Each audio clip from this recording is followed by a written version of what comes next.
Wakey, wakey. Peekaboo. How did you get down there? I'm Peter. It's nice to meet you.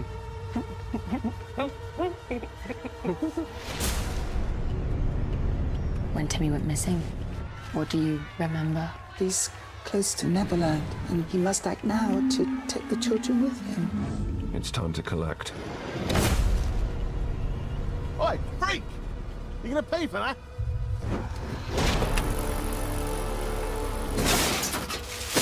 I'm Peter. Do you know what I have? Don't worry about Michael. I'm gonna take him to Neverland.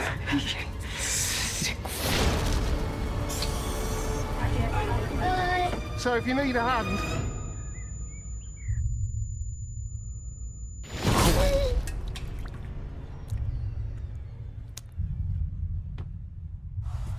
Wow.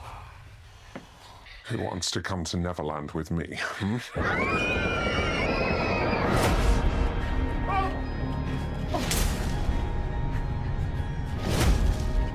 It's my duty to send the kids to Neverland and protect them from this world. In a place where you can be a little boy for the rest of your existence.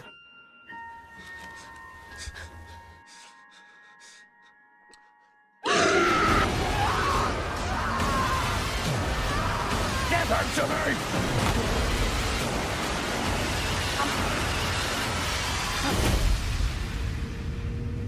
Marco? Hello. Marco? Hello.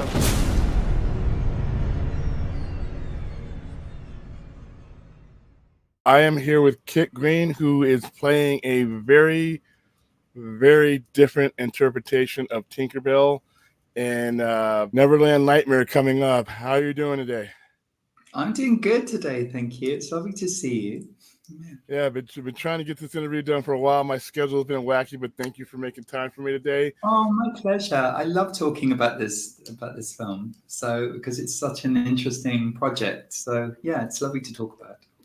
Yeah, now I got involved with these guys, obviously with Pooh, Blood, and Honey, the first two of them, and now we have an entire universe. How did you come about playing this role? This is an iconic role that's like I said, has a place in a lot of people's heart. How did you come about getting the role of Tinkerbell? Well, I had heard about Winnie the Pooh, the Blood and Honey movie on the news in the UK. And then, then my agent was saying, "Oh, they're doing this new movie.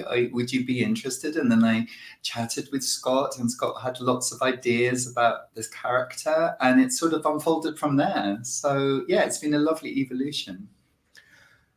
Explain, and there are some dramatic differences between your character and the one people all know and love. Explain some of the major differences between your Tinkerbell and the one that people have grown up with, and what they should be in store for. Well, as you know, like the trailer just came out recently, and so that's given quite a few clues, but they're still not giving everything away. And Tinkerbell wasn't really seen in the trailer. Like my voice was in it a little bit, and there's a couple of little glimpses. So I can't tell you so much, but you know, because I think they want to sort of keep some of the surprise for when the movie comes out. But yeah, I mean, everything is predicated on Peter and the way that he controls his world, or tries to control everything in his world, and Tinkerbell is part of that. And Tinkerbell, I think what's so great about this script and why I loved it so much is that she's very, she's trapped in many ways, but she's got little spark, and that's how the character is still the same character as he was in the J.M. Barrie and in the Disney. She's still very alive, and she's trying her best to make sense of the world that she's in. That's all I can say. It's not very clear, but there's a few clues in there. Now, we'll have the trailer as part of this interview. Now, the original first time I saw you was when I saw I was at Pooh, Blood and Honey 2, and they had the poster. Mm-hmm. and we did the poster breakdown, and I could see Tinkerbell, what we thought was Tinkerbell, had the syringe. Yes. So obviously we're not dealing with the old traditional fairy dust. No, yes, it's a very different take on fairy dust and on pixie dust and fairy dust, yeah. And Tinkerbell, yes, I mean she believes she's a fairy, but not all the time. And there's an interesting thing of like the fans will look forward to working this out when they see the full film, but there's an interesting take on the crocodile, which you'll see, but it won't make any sense until you see the film. So yeah, it's definitely not the traditional take. And I'm not the traditional casting for, a little pretty fairy that kind of, pops in and out. So no, your casting seems to fit with everything else that's gone on. Like I said, I grew up a horror fan, and I like I said, I grew up with some of these characters. I grew up with more horror than I did with Disney. So for me, this is a perfect match. Like I asked everybody else who's played these characters, Lewis, all those other guys, once people have heard that you're playing them, what do they say when they realize it's not going to be the Walt Disney version? Oh yeah, so I think people are really intrigued. I like the fact that people who know the original, like going all the way back to J.M. Barrie and the way that he wrote the book, people that know that from their childhoods, they're like, well, yeah, but the original book, the Edwardian book is crazy dark. It's not like this. The original source material that Disney took it from is this sort of like, pretty little summary tale. It's like really dark. I mean, and the line from it is, to die will be an awfully big adventure. I mean, that's not a kid's story, is it? No, and Peter Pan in the book is a bit of an ass. Yes, he's not. He's awful. He's terrible. And yeah, and Wendy's kind of this great figure, but she's sort of controlled. Oh, I don't know. But so I think if you take it back to that, it's like there's a lot of darkness in the original story. So it's not like there's this pretty little thing which has been ruined. Do you know what I mean? It's being dark. I think it's there. It's just being made a lot more explicit. Is it fair to say that this interpretation is closer to the book than obviously no, I wouldn't say that. Okay. I think the darkness is, but it's very contemporary. It's very now, and I think a lot of the things that Scott, when he was writing it, is interested in are very contemporary issues around innocence and the protection of innocence, around coercive control, and what is coercive control in relationships. Many very contemporary things. Now you're part of this universe now. It's like the MCU. Yes. It's like the Avengers. Once you play a character, so are you looking forward to just having a recurring role? I know obviously you can't tell me what happens to you in the movie or whether you live, die, and all that. But are you looking forward to this being a staple in your career now? All I'll say is I think confidently we can state that Tinkerbell will be back. All right, cool. So I don't have to put the spoiler alert scroll at the bottom of the screen. But that doesn't mean to say, that doesn't give you any clues as to what's going to happen in this. I mean, yeah, Tinkerbell's a fairy, so it's not. She's really hard. Yeah. She don't play by the real rules. Do you know what I mean? So there's no spoiler about what might happen in this one, but yeah, I think confidently we can say she'll be back. All right, now all of these, the first two movies have been on a gore level of, that, like I said, a guy like me judges these movies on the 3Ds: death, dismemberment, and destruction. On a scale of 1 to 10, where is all that here? Am I in store for the same beauty that I've had in the first two movies installments?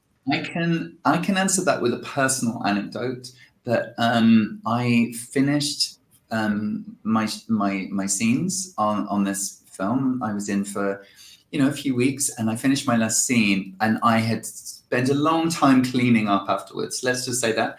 The next day I was driving going back to London, and I was like, there's something in my nose, and there was a huge clot of blood because there'd been so much blood. Do you know what I mean? Like it was everywhere. So if that answers your question, there's blood. It makes me happy to hear that. Like I said, when we first heard of these projects, Scott will tell you, I basically stalked Scott Chambers. My dude, you gotta let me promote this. You gotta let me interview this because I think this whole Twisted thing was just fun. I think a lot of it is, I mean, like I said, and we always say it with each of the people we bring on is like, if you just messed up your childhood, then you didn't have one because these are just fun movies, fun slashers. Are you a horror fan? Is this a genre that you're pretty much into? It's a really great question, and the answer is no, not at I all. know. Oh, okay, fair enough. It's so interesting for me because I'm a theatre maker, and I really love when making audiences uncomfortable in a variety of ways. But personally speaking, I don't like feeling tense, and so the minute the music starts and this sort of heartbeat thing and everything's dark and somebody's like, oh, I'm just going to go into this empty house and see. I'm like, why are you going there? Like, it just doesn't work with my brain. I'm like, don't go in that house. Like, don't go in the light. And I think maybe my life's tense enough. I don't like it. So I think what that does for me is that having got involved in this universe, and it's so intriguing for me because I'm looking at it very analytically, and I'm like, and I was asking when we were filming, I was asking Scott questions. Oh, like, why are you doing that? Why are you filming it like that? Does that make it more tense? So I'm fascinated by it. Will I watch the whole film with my eyes open? I don't think so. Oh man, you got it. I know, I'll watch it, but I won't be like, oh, show me everything. I watched some scenes the other day. I did some extra dialogue, and so I've seen quite a few scenes, and I really enjoyed them a lot. But yeah, I don't enjoy being tense. But if you enjoy being tense, you're going to love this film. That's all I'll say. Perfect. Now, what is your genre? What is your preferred genre then, if it's not horror? Oh, movies. My friend used to joke, because I come from a stand-up cabaret background, as you know, and I brought that into theatre. So my friend who's a stand-up used to have this joke, which I loved, which is that there's two kind of movie fans. One is films in which lots of people die very quickly, and then the other one is where one person dies very, very slowly, like Terms of Endearment or something like that. And I'm much more of like a sentimental person of like, oh, I want to see someone suffering very slowly over 2 hours where they talk about their feelings all the time. I'm that kind of girly person. Okay. Too many people dying too quickly, I'm like, no, not interested. So yeah, I like sort of intense psychological things where people talk about the feelings, and that's why I'm single. No, I'm joking. Hey, listen, join 50% of the world. So I mean, but so it sounds like this movie has everything I want, everything I need. It's consistent with the previous one, so it's checking off all my boxes. So eventually, I think also I would say that each time they make one of these movies, this gang, like the production values go up. Everything about that, I think there's they're really gaining confidence every time, and that's so exciting to be part of that, to witness that. Especially as a fan. I know you're on the inside, you're actually working on the movie, but as a fan, because like I reached out to these guys prior to, they were still getting everything together. Once I heard that this was happening, I literally hunted him down, my dude, and like I said, we've been back and forth, and just to see what they started with, just to watch the first two movies and see the evolution of what, I mean, Pooh looks extremely different, up to the point where we could even have a Tinkerbell, we could even have some of these characters, Pinocchio, all these things up there. See the point. So I'm glad people have grasped onto it, because, like I said, I love independent movie. We do a lot of stuff with Trauma Films, Lloyd Kaufman, stuff like that. So I love the fact that people can get limited resources together and still make something that's a lot of fun.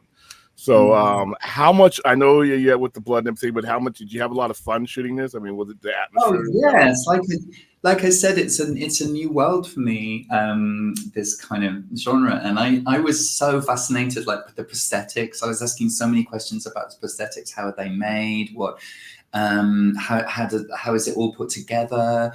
Yeah, just the technicalities of it, and and how you do it with cutting and all of that stuff. But also, aside from that kind of intellectual thing, just it's fun. I mean, it's also, we were shooting a lot of the scenes in an abandoned building that has not been inhabited for decades, and there's a lot of problems when it comes to that. And there's no electricity, and so you just get to the bit where it's like, oh, it's not dark yet. It's evening time, but it's not quite dark, and then you suddenly go, everyone's gone, and I'm alone in an empty building. Ooh, And yeah. so that was not fun. But there was a lot of fun, and of course, when you're in an extreme situation, there's great camaraderie between performers and the team. So that's beautiful. Now, obviously, like once this airs, we'll have some visuals. But how? What were the visual aspects of your character that were kind of carried over? I mean, well, to make her recognizable. Okay, that's Tinkerbell. There are certain things. I mean, I can't really say too much. But you'll have to see when it. I mean, I loved the first time Tinkerbell's seen in the film. She's sort of in the back of shots, but like the first time she's really seen, it like explains so much about what's happened to her and who she is and how she sees herself, and how she's both a reflection of what Peter wants her to be and how she sees herself. She's certainly not immediately recognizable from the little Disney figure that sort of pops up, but there are moments, there's little clues and little hints. It's pleasurable. It'll be pleasurable for the audience to go, that makes sense. Yeah. All right, like I said, everything you're saying just makes this a must see for me.